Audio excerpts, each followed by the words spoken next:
परमेश्वर प्रभु यीशु मसीह मैं धन्यवाद करता हूँ आपके चरणों में पिता परमेश्वर पूरे दिन आपने हमें संभाल के रखा। गलत संगत गलत विचारों से गलत लोगों से आपने हमें बचाया पिता। धन्यवाद करते हैं, महिमा करते हैं पिता परमेश्वर। आज की सभा को आपके चरणों में रखते हैं पिता परमेश्वर। धन्यवाद करते हैं मेरे पिता परमेश्वर प्रभु यीशु मसीह। धन्यवाद करते हैं, आप महान है, सर्वशक्तिमान है, आप दयालु हैं, आपके तुल्य कोई नहीं पिता परमेश्वर। धन्यवाद करते हैं, तेरी स्तुति तेरी महिमा करते हैं पिता परमेश्वर। आज जितने भी लोग यहाँ उपस्थित हैं पिता आपकी महिमा के लिए पिता परमेश्वर, आप उनके हृदय उनकी आत्मा से बातें करना पिता परमेश्वर। धन्यवाद करते हैं पिता परमेश्वर, जो भी वचन है तुम्हें पिता वो वचन हमारे मन हमारे हृदय में विराजमान हो पिता, ताकि हम उसको भूलें ना पिता परमेश्वर। क्योंकि हम वचन सुनते हैं पिता परमेश्वर लेकिन बाहर जाते हैं उसको भूल जाते हैं पिता परमेश्वर। तो हमें बुद्धि और समझ दो, हम तेरे वचनों पे चलते रहे पिता। धन्यवाद करते हैं प्रभु यीशु मसीह, आपके सामने से हमें देखते हैं, नगड़े चलते हैं, घोड़े सिद्ध किए जाते हैं पिता, मुर्दे जीते हैं पिता परमेश्वर। धन्यवाद करते हैं प्रभु यीशु मसीह, धन्यवाद करते हैं। आपका वचन कहता है मेरे कारण तुम जो सताए जाओगे, लेकिन जो धीरे धरे रहेगा और अंत में वही उद्धार पाएगा पिता परमेश्वर। हम धन्यवाद करते हैं, तेरी महिमा करते हैं पिता। आप हमें बुद्धि और समझ से भरो पिता परमेश्वर, कि हम तेरी महिमा में बढ़ते रहें पिता परमेश्वर। धन्यवाद करते हैं प्रभु यीशु मसीह। प्रार्थना करते हैं इस कलीसिया के लिए पिता परमेश्वर, जितने भी भाई बहन हैं पिता परमेश्वर, आप पे विश्वास करते हैं पिता, आप उनके विश्वास को मजबूत बनाओ पिता परमेश्वर। धन्यवाद करते हैं पिता, ताकि तेरी धार्मिकता में बढ़ते हैं पिता, तेरे राज्य में बढ़ते हैं पिता परमेश्वर। आपके सुसमाचार का लोगों तक पहुँचाते रहे पिता परमेश्वर। धन्यवाद करते हैं पिता, महिमा करते हैं पिता परमेश्वर। आप पवित्र हैं, आप महान हैं पिता परमेश्वर। धन्यवाद करते हैं, हर समय हर पल आप हमारे साथ रहते हैं पिता परमेश्वर। धन्यवाद करते हैं, धन्यवाद करते हैं पिता परमेश्वर। यीशु मसीह के नाम से मांगते हैं। आनंद ही आनंद है मेरे यीशु के चरणों में।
पवित्र महान सर्वशक्तिमान परमेश्वर पिता परमेश्वर को धन्यवाद देते हैं। तो हर एक मनुष्य के लिए क्रूस पर बलिदान हुआ, कब्र में गया और तीसरे दिन जी उठा, जीवित है और हमारे बीच में उपस्थित है और तू सदा सर्वदा जीवित है। इसलिए प्रभु तेरी महिमा करते हैं क्योंकि तू जीवित परमेश्वर, अनुग्रहकारी, जुल्म से विरोध करने वाला सच्चा परमेश्वर। धन्यवाद जो आप हमारी केयर करते, ध्यान देते और हमें संभालते हो। आप जो तेरे वचन के जब तेरे वचन के पालन करते हैं, आप उनका आदर करते हो और उन्हें उठाते हो पिता। और जो तेरी आज्ञा मानते हैं उन्हें तो बुद्धिमान कहता है। धन्यवाद देते प्रभु यीशु, दिन प्रतिदिन तेरे वचनों पर, तेरे अनुग्रह पर, तेरी दया पर हम बरसी के अब सहायता करो। धन्यवाद देते तू सच्चा और जीवित परमेश्वर, राजाओं का राजा, तू प्रभुओं का प्रभु, सर्वशक्तिमान परमेश्वर। धन्यवाद देते प्रभु यीशु।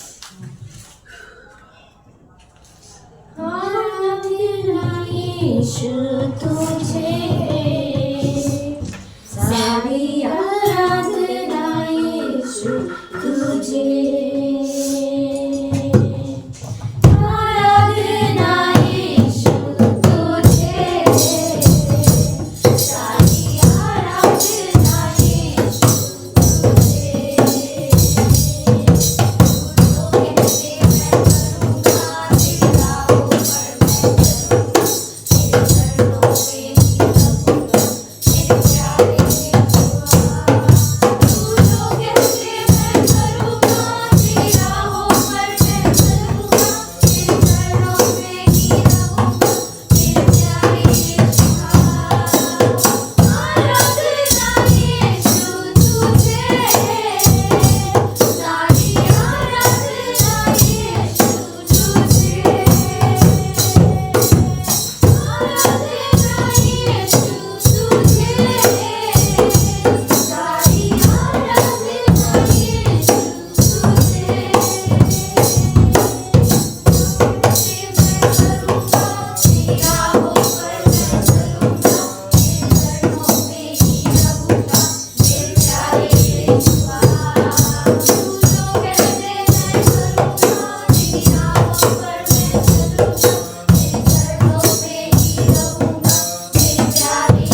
तुझे सारी आराधना यीशु तुझे। दयालु और करुणामय परमेश्वर पिता हम धन्यवाद देते हैं। तो दीन दुखियों पर करुणा करने वाला, पक्षी जीव जंतु हर एक जानवरों को तो समय पर भोजन देने वाला परमेश्वर, धन्यवाद देते परमेश्वर। तो हमेशा पवित्र, स्थिर और विश्वास योग्य परमेश्वर है। धन्यवाद आपके वचनों के लिए, धन्यवाद आपकी अद्भुत कार्य के लिए, धन्यवाद प्रभु यीशु मसीह। तू प्रकृति को संभालता है, हर एक समय पर चीज़ों को उगाता है ताकि लोगों को भोजन मिले और जीव जंतु जानवर को आहार मिल पाए। धन्यवाद देते आपकी करुणा, धन्यवाद देते आपकी धार्मिकता को, धन्यवाद देते पिता। अभिषेक करो इस सभा को तेरी दया और तेरी कृपा के अनुसार, आप अगुवाई करो तेरी आत्मा के अनुसार। धन्यवाद देते यीशु मसीह के नाम से मांगते हैं, आमीन। आइए भेंट के लिए प्रार्थना करते हैं। पवित्र, दयालु और करुणामय परमेश्वर पिता, धन्यवाद देते और एक शुभ अवसर आप हमें दिए तेरे नाम को ऊंचा करने के लिए। तू सच्चा परमेश्वर है। धन्यवाद तेरे कलीसिया, धन्यवाद पास्टर लीडर्स लोगों के लिए, धन्यवाद देते हर एक आपकी देह की अंगों के लिए, हर एक लोगों के लिए धन्यवाद देते। प्रभु आप उनको संभालना, अगुवाई करना तेरी इच्छा अनुसार, तेरे राज्य में और तेरी आज्ञाकारिता बनने में। धन्यवाद देते आपके प्रेम के लिए, धन्यवाद आपकी बलिदान के लिए। अभिषेक करो पिता सभा को यीशु मसीह के नाम से मांगते हैं, आमीन।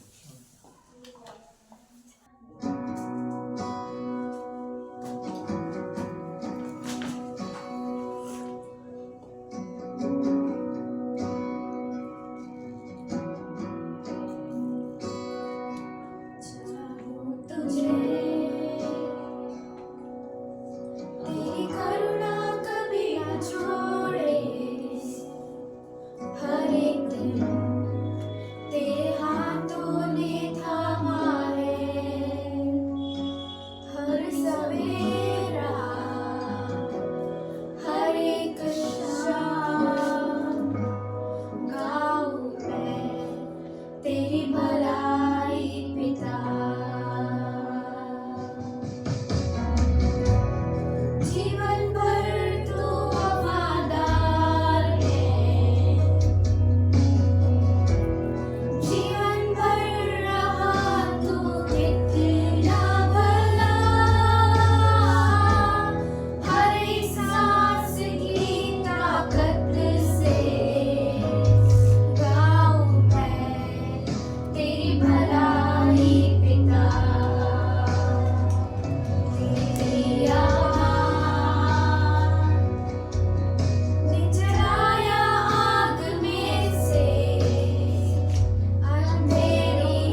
थोड़ा ही बात करेंगे, चलेगा ना? क्योंकि धुआं कर रहा है, इसको क्या बोल सकते हैं, आपका है और वचन सॉरी कुलुसियों का चौथा अध्याय, सॉरी तीसरा अध्याय वचन 11 और फिलिपियों का तीसरा अध्याय वचन 13। कुलुसियों का तीसरा अध्याय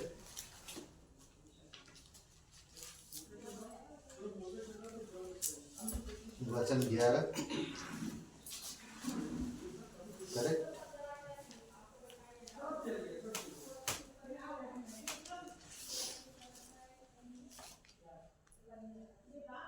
ओके, मैं पढ़ता हूँ।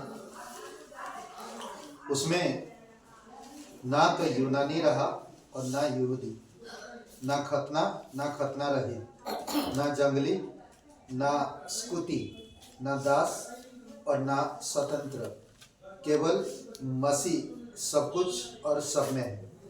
फिलिपियों का तीसरा अध्याय और वचन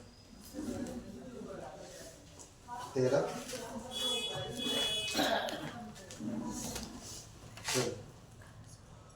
फिलिपियों का चौथा अध्याय वचन 13, चौथा अध्याय। जो मुझे सामर्थ देता है उसमें मैं सब कुछ कर सकता हूँ।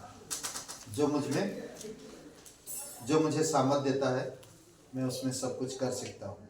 ठीक है, और हम लोग आगे बढ़ते आइए प्रार्थना करते हैं। पिता परमेश्वर प्रभु यीशु मसीह हम धन्यवाद देते हैं, दयालु और करुणामय परमेश्वर पिता, सारा आदर सारा महिमा हम तुझे देते हैं।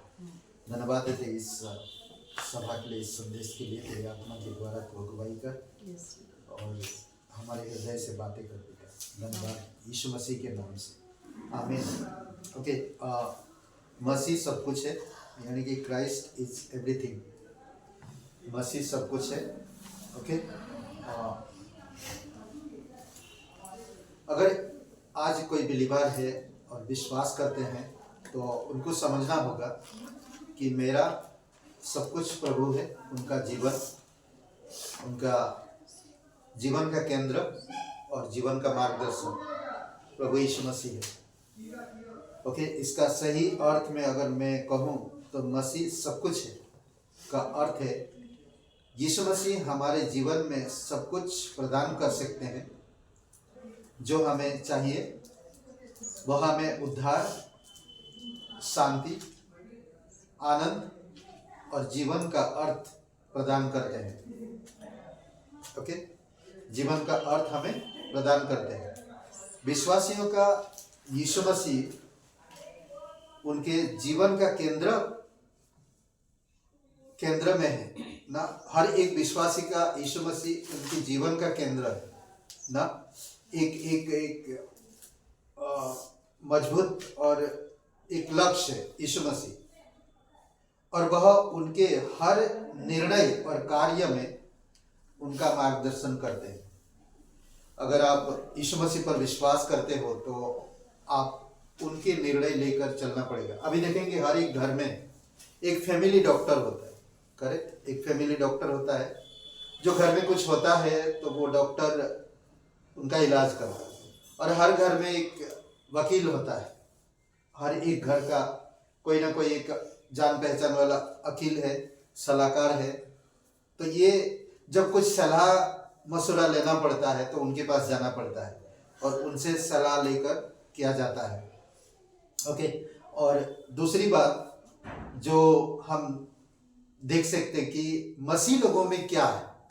हमारा वकील यीशु है, हमारा सलाह मशवरा देने वाला यीशु है, हमारा याजक ना। हमें अगर धार्मिकता में चलना है तो हर चीज में यीशु परिपूर्ण है। इसलिए कहता है यीशु की परिपूर्णता से हमें मिला सब कुछ ना। यूहन्ना का पहला अध्याय वचन 16। और हर एक विश्वासी को ये समझना होगा, जब हम मसीह को जानते हैं सब कुछ आसान हो जाता है। जितना आप मसीह को जानेंगे सब कुछ आसान होते जाएगा आपके जीवन का। जब तक हम जानेंगे नहीं, हमारे लिए मसीह कुछ भी नहीं। ये ध्यान रखिए, हमारे लिए मसीह कुछ भी नहीं जब तक हम जानेंगे नहीं। जितना हम जानेंगे मसीह को, जितना हम जानेंगे उतना हम उसमें आसान होते जाएंगे हर चीज में, हमारी जिंदगी में, हमारी रहन सहन में, हमारी वार्तालाप में, हमारी सोच विचार में, हमारी कामकाज में, हमारी धीरज में, या हमारी क्रोध में, या हमारी कोई भी चीज में जब हम जानेंगे तो हमारे लिए हर चीज आसान हो जाता है, सब कुछ आसान हो जाता है। कुछ उदाहरण दिया है जो हम लोग इस्तेमाल कर सकते हैं। सब कुछ मसीह, जैसे घर में, कई सारे घर में इस्तेमाल होता है, बहुत सारे घर में सब कुछ है, बोलते नहीं कभी कभी, आपके घर में क्या है? सब कुछ है। क्या क्या होता है? तेल, ज्योति, करेक्ट, तेल, ज्योति और नमक, ये घर में जरूरत है, हर एक घर में जरूरत है। तेल, ज्योति, नमक, सामर्थ, करेक्ट, शक्ति चाहिए घर में, एक दूसरे को शक्ति देना, प्रोत्साहन देना, इनकरेज करना, तो ये शक्ति मिलता है। प्रेम, हर घर में ना प्रेम, भोजन, करेक्ट, ये सारी चीज हर एक घर में, ये सारी चीज जो जरूरतें प्राप्त होती है, पाया जाता है। भोजन, मिठास, मीठा भी होता है ना, हर चीज उपलब्ध है ना। एक घर में कुछ चीजें हमें जरूरत होता है तो वो चीज हम घर से निकाल के वो इस्तेमाल करते हैं। कभी तेल की जरूरत पड़ा तो तेल, कभी भोजन की जरूरत पड़ा तो आप भोजन बना लिए, भोजन की सामग्री रखते हैं, करेक्ट। उसी तरह हमारे विश्वासी जीवन के घर में कैसा है, विश्वासी जीवन के घर में क्या है ना। नीति वचन का 13:13 में कहता है कि जब इंसान परमेश्वर के वचन को मानता है तो आई थिंक पढ़ते हैं हम लोग उस वचन को, नीति वचन 13:13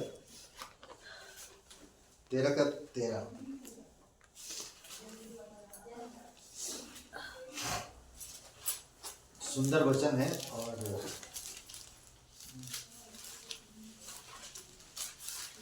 13:13, जो वचन को तुच्छ जानता वह नष्ट हो जाता है, नष्ट हो जाता है। जो वचन को तुच्छ जानता है, परंतु आज्ञा डरवेयों को अच्छा फल मिलता है। जो आज्ञा मानते हैं, जिस घर में जो विश्वासी परमेश्वर के वचन को तुच्छ जानता है वो असफल रहेगा, वो आगे नहीं बढ़ पाएगा। पर जो इंसान परमेश्वर की आज्ञा मानता है, परमेश्वर को अपना जीवन का केंद्र मानता है और हर चीज में परमेश्वर से सलाह मशवरा लेता है, धीरज धरता है, संयम रखता है और उसी की सामर्थ से, उसी की मार्गदर्शन से, उसी की अगुवाई से सब चीजें करता है, तो वो इंसान अद्भुत होता है। और 24:3 वचन, नीति वचन 24:3,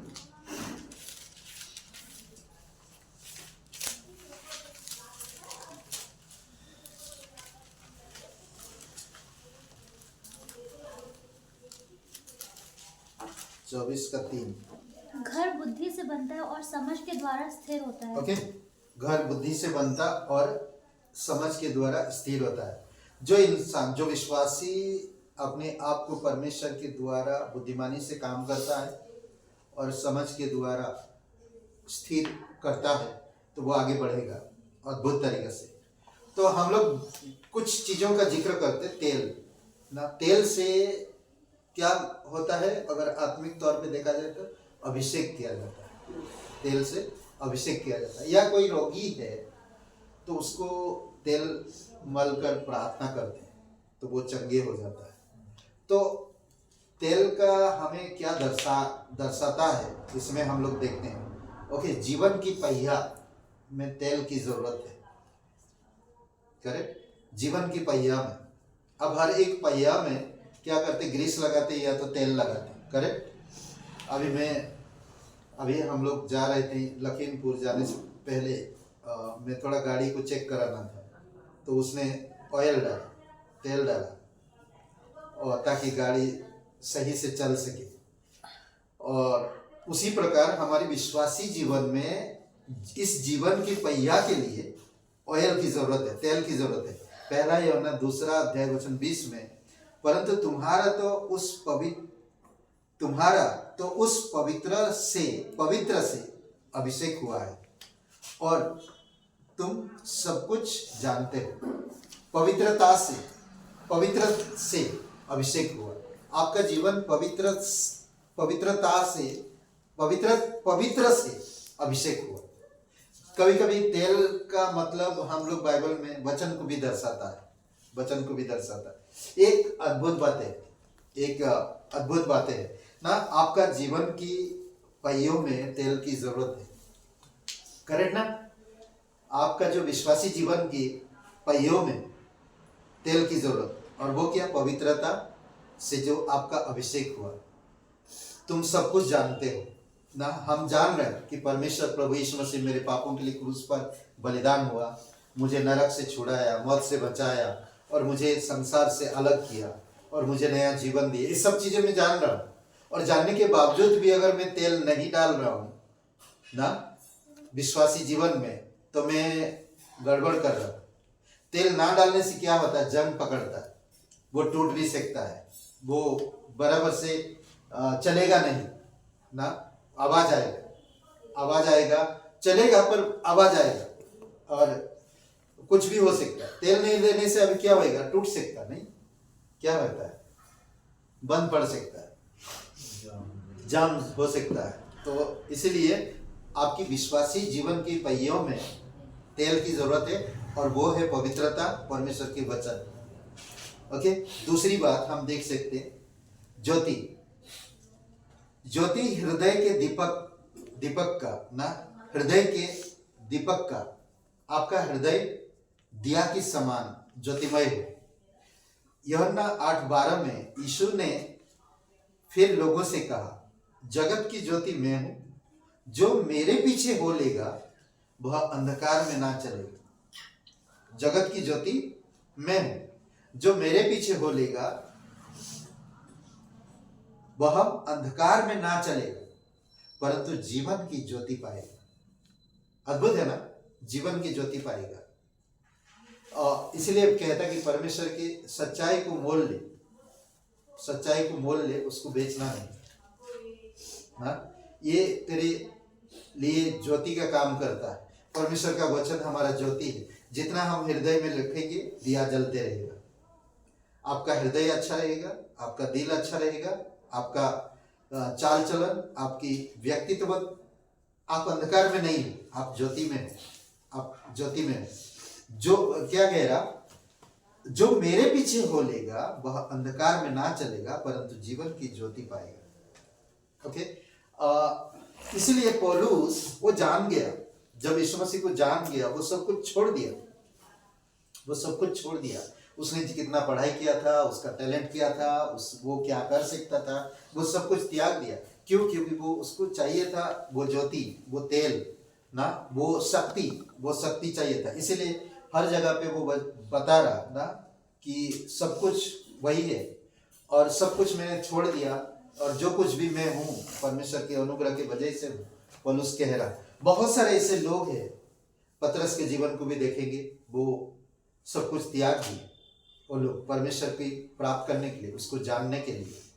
हम कई सारे ऐसे लोगों को उदाहरण देते हैं जो नौकरी छोड़ दिए, जो कई सारे लोग अपने आसपास के लोगों को त्याग कर वो आगे जाकर परमेश्वर का प्रचार करने लगे, परमेश्वर के काम करने लगे, आत्मा को जीतने के लिए।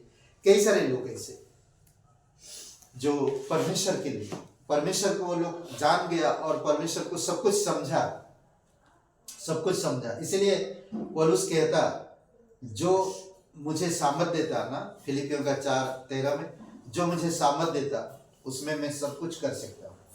इसलिए पौलुस कह पा रहा, क्योंकि उसको जान गया था जो कुछ भी मैं हूँ वो परमेश्वर के अनुग्रह की वजह से है और ये कुछ मेरा नहीं, सब कुछ उसी का है। नमक व्यक्ति के चरित्र को दर्शाता है। नमक एक व्यक्ति के चरित्र को दर्शाता है। अगर आपका चरित्र सही नहीं तो नमक ज्यादा है या कम है उससे पता चलता है। ओके, नमक क्या करता है? स्वाद लाता है ना। नमक व्यक्ति के चरित्र को दर्शाता है। तुम्हारा वचन सदा अनुग्रह सहित और सलोना हो कि तुम्हें हर मनुष्य को उचित रीति से उत्तर देना आ जाए। तो आपकी बातों से, आपकी आदरमान अनुग्रही जो शब्द है, उसी से लोग आएंगे या नहीं आएंगे उससे निर्भर करता है। ओके, नमक स्वाद लाता, आपकी चरित्र, आपकी स्वभाव से ही लोग आपकी बातों को यकीन करेंगे या नहीं। आपके जीवन से, आपकी कामकाज से ना, आपकी रहन सहन से, आपके शब्दों से, आपकी शब्द मिठास है, अनुग्रह से भरा है और सलोना कोमल ना, आप संभाल रहे, आपकी वचन किसी को संभाल पा रहे, आपकी वचन और अच्छा से आप उचित रीति से चीज़ों को संभाल रहे, जवाब दे रहे हो। तो इससे आप बहुत सारी चीज़ें लोगों को दिखा रहे हो और समझा रहे हो और बता रहे हो कि लोग परमेश्वर को जान रहे हैं। हाँ, परमेश्वर जैसा वो कह रहा वैसे वो स्वभाव है। सामर्थ, सेवा तंत्र, सेवा तंत्र, जब हम कोई भी सेवा करें या कोई भी काम करें, हम प्रभु के लिए करें, तो उसमें क्या होता है? हमें शक्ति चाहिए, हमें सामर्थ चाहिए। वो काम करने के लिए हमें शक्ति की जरूरत पड़ती है। और फिलिपियों का 2:13 में कहता है, क्योंकि परमेश्वर ही है जिसने अपनी स्वेच्छा निमित्त तुम्हारे मन में इच्छा और काम दोनों बातों को करने का प्रभाव डाला है। दोनों बातों, सामर्थ, काम, सेवा, ये बात, ये स्वेच्छा निमित्त, आपकी इच्छा अनुसार ना, उसने हमारे अंदर काम, दोनों बातों के करने का प्रभाव डाला है। अद्भुत है, ये अलग है। कोई इंसान कैसे परमेश्वर का काम इतना कर सकता जो सब कुछ समझेगा? पौलुस जैसे इतना पढ़ा लिखा होने के बावजूद भी उसने कहा कि ये जो कुछ जानता हूँ वो सब क्या है? कूड़ा है, वो सब कूड़ा है, ताकि परमेश्वर की सामर्थ को प्राप्त कर सके ना। वो कह रहा, जब तक तुम कमजोर नहीं होगा, जब तक तुम निर्बल नहीं होगा तो बल नहीं मिलेगा। वो निर्बल में बल मिलता है। इसीलिए वो जब बीमार था, शैतान दूत आकर उसकी क्या बोलते, चोट से जो कांटा चुभाया गया था उसमें भूसा मारता, और उसने परमेश्वर से प्रार्थना किया। तो परमेश्वर कहा कि मैं तुम्हें ये कांटा नहीं निकालूंगा, पर तुम्हें बल दूंगा, शक्ति दूंगा ना, मेरा अनुग्रह निर्बलता में सामर्थ देगा। तो इसमें हम देख सकते हैं कि किस तरह से उसको सब कुछ त्याग करने के बावजूद भी वो कैसे परमेश्वर का काम इतनी खूबी से किया, निर्भयता से, डर नहीं, ठंड हो या दुश्मन हो या कोई भी हो, किसी के भी सामने वो खड़ा होकर परमेश्वर की बातें कर रहा है। हम देखते बिली ग्रैहम के जीवन को। बिली ग्रैहम बड़े बड़े सेमिनार किए, बड़े बड़े सेमिनार किए, और वो सेमिनार में अद्भुत काम किया उन्होंने, परमेश्वर के वचन को बताए, और उन जगहों पर परमेश्वर ने अद्भुत आत्मा को जीता और अलग अलग आत्मा को जीता, और जीत कर कई सारे लोग आज गवाही देते हैं कि हम बिली ग्रैहम के क्रूसेड में आए थे और हमें संदेश सुनकर हम उद्धार में आए। तो कई बार कई सारी चीज़ों का त्याग और सामर्थ परमेश्वर देता है काम करने के लिए।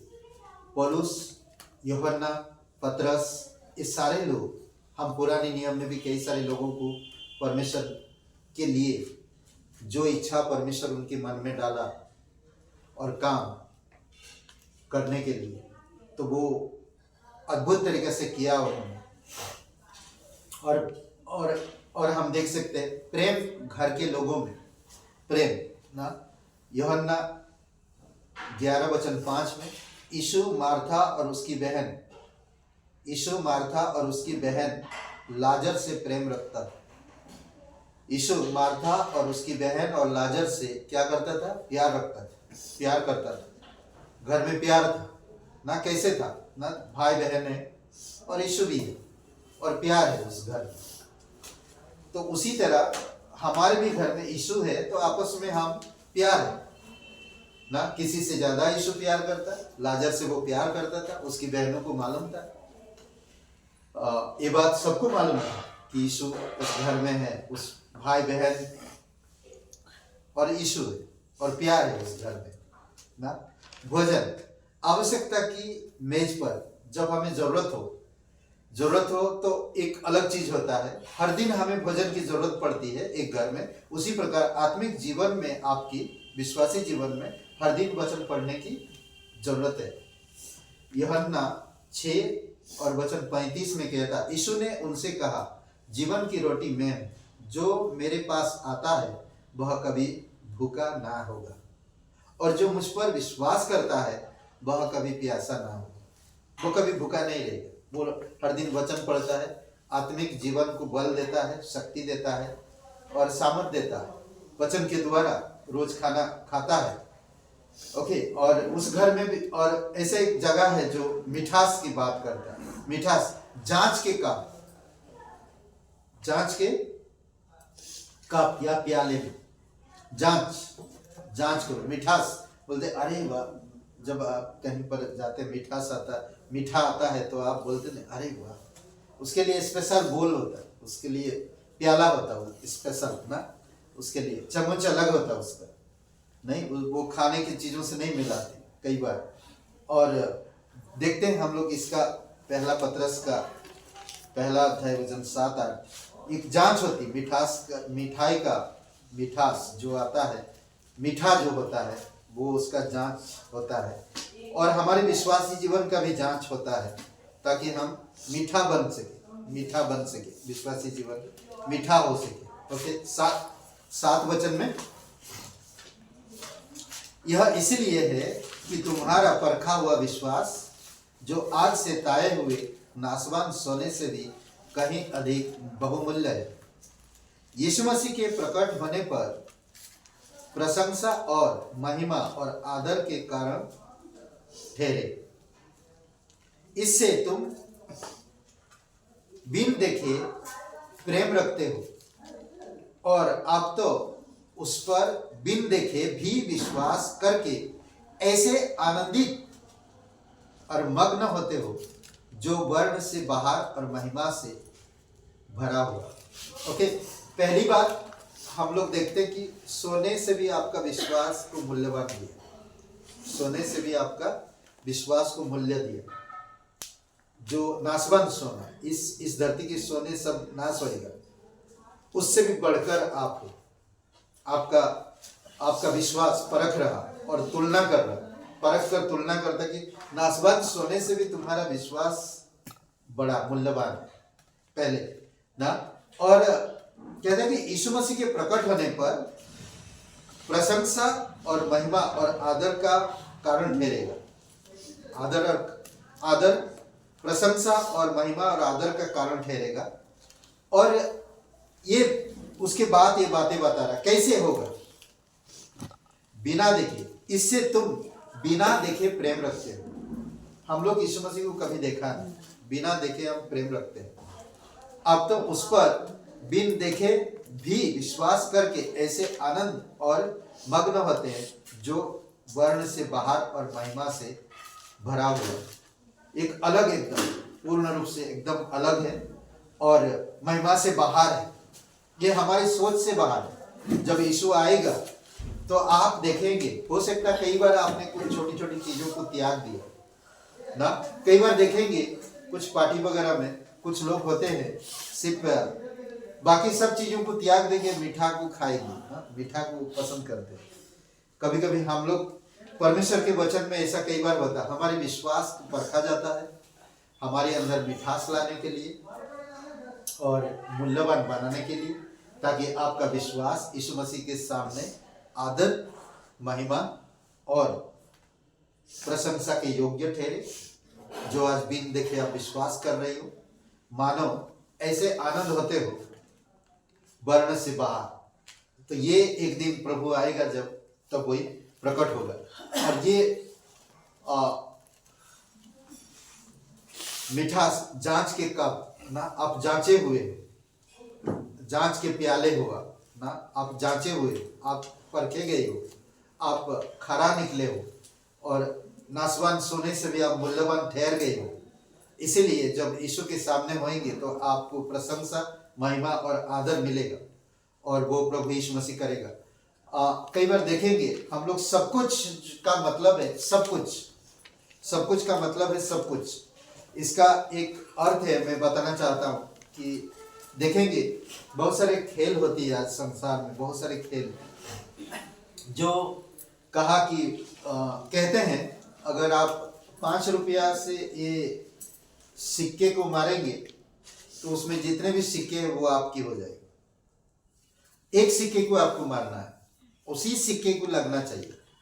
और ये बॉल है, आपको 5 रुपया में आप सिर्फ एक ही बार मार सकते।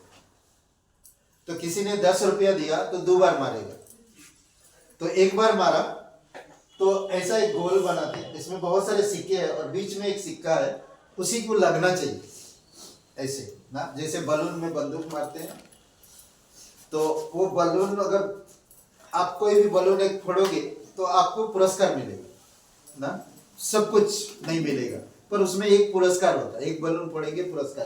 पर ये जो गोला है इसमें सारे सिक्के हैं, 10 रुपया 5 रुपया, हाँ, इस सारे सिक्के हैं। जब आप इस सिक्के को मारते हो तो आपका सब कुछ हो जाता है। तो उसी प्रकार हमारी विश्वासी जीवन है, हमारे विश्वासी जीवन को जब हम परमेश्वर को समर्पित कर देते हैं और यीशु मसीह को जान जाते हैं, यीशु ही सब कुछ है, तो सच में सब कुछ परमेश्वर धीरे धीरे करके प्रदान करता और आगे बढ़ाता है। आमीन। आइए प्रार्थना करते हैं। पिता परमेश्वर, प्रभु यीशु मसीह, हम धन्यवाद देते हैं और एक शुभ अवसर आप हमें दिए। सारा आदर सारा महिमा हम तुझे देते प्रभु यीशु। तू दयालु और करुणामय परमेश्वर, अभिषेक करो पिता, प्रत्येक भाई बहन बुद्धि समझ के साथ अगुवाई करो इस संदेश के द्वारा प्रभु यीशु। धन्यवाद देते, तेल की तरह पवित्र रहे प्रभु यीशु। हम प्रार्थना करते हैं तेरी सामर्थ में हर एक काम कर सके। धन्यवाद देते, तू राजाओं का राजा, तू प्रभुओं का प्रभु, पवित्र परमेश्वर, हर एक पापी लोगों से प्रेम करने वाला परमेश्वर, हर एक लोगों को बचाने वाला परमेश्वर, तेरी जय जयकार और तेरी महिमा करते। तू सच्चा परमेश्वर, तू जीवित परमेश्वर, तू धर्मी है, तू हर एक लोगों से प्रेम करता है। उनको बचाने के लिए तूने क्रूस पर अपने बेटे को दे दिया। जो कोई उसके नाम पर विश्वास करता वो कभी नष्ट नहीं परंतु अनंत जीवन पाता है। तेरा वचन कहता है परमेश्वर ने जगत से ऐसा प्रेम किया कि उसने अपना इकलौता बेटा दे दिया, ताकि जो कोई उसके नाम पर विश्वास करे वो नष्ट ना हो परंतु अनंत जीवन पाए। आज जो कोई भाई बहन है आप कभी विश्वास नहीं किए, अगर आप मीडिया में यूट्यूब चैनल में सुन रहे हो, अभी इसी समय अपनी आंखें बंद करिए और प्रभु यीशु मसीह पर अपना विश्वास करिए, विश्वास डालिए। हम एक पापी होने के कारण हम परमेश्वर के पास नहीं आ सकते, परंतु उसकी वचन, उसकी बलिदान, उसकी गाड़े जान, उसके 3 दिन के बाद जी उठना, ये हमारे लिए सबसे बड़ी उद्धार की योजना है परमेश्वर का। इसलिए अगर आप विश्वास करना चाहते तो मेरे साथ ये प्रार्थना को दोहराइए। कोई कहिए, हे यीशु, मैं जानता हूँ मैं एक पापी इंसान हूँ, मैं खुद को नहीं बचा सकता, मैं धन्यवाद देता तू मेरे पापों के लिए क्रूस पर बलिदान हुआ, कब्र में गया, 3रे दिन कब्र में से तू जी उठा, तू जीवित है, तू मेरा उद्धार करता, तू मेरा मुक्ति देता, तू पवित्र परमेश्वर, तू पवित्र परमेश्वर का इकलौता बेटा यीशु नासरी। धन्यवाद देते, यीशु के नाम से मांगते, आमीन। सेनाओं का यहोवा हमारे संग संग है, याकूब का परमेश्वर हमारा ऊंचा गढ़ है।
तेरे अद्भुत चमत्कारों में बनाए रखो, विश्वास में अगुवाई करो पिता, समझ सके, वचनों का पालन कर सके, वचन रोज पढ़ सके और प्रभु आपके साथ अच्छा संबंध रहे और अपने जीवन में आपको प्राथमिकता दे सके।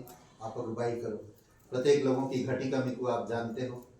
कलीसिया के हर एक भाई बहनों के परिवार में बच्चे बड़े सभी लोगों को आप आशीषित करो। धन्यवाद देते, तू सच्चा और जीवित परमेश्वर, तेरी स्तुति महिमा करते। प्रार्थना सर्वशक्तिमान प्रभु यीशु मसीह के नाम से मांगते, आमीन।